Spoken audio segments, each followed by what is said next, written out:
जैसा कि आपको देखा होगा मैं बहुत यूट्यूब पे मशहूर हो गया हूँ। मुझे यूट्यूब वाले ने ये पता नहीं कौन सा गिफ्ट लिया है। मैं इसको अनबॉक्स करता हूँ, देखता हूँ इसमें क्या होता है।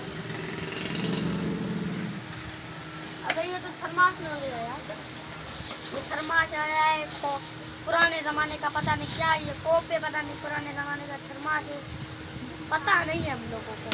पर ये पता नहीं किसने गिफ्ट दिया है। अच्छी है जो भी दिया है, पर हमारे लिए अच्छा है।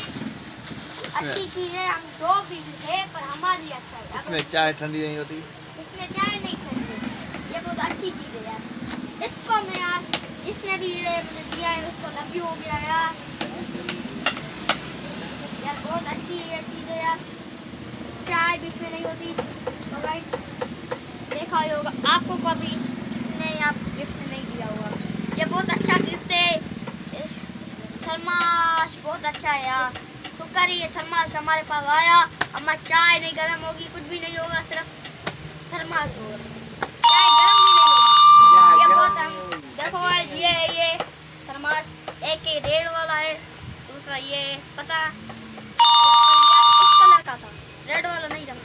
हमने समझा कि ये वाला था रेड वाला। तो गाइस आपने ये देख लिया वीडियो तो चैनल को लाइक करो, सब्सक्राइब करो, चैनल पे नहीं हो तो चैनल को करो सब्सक्राइब।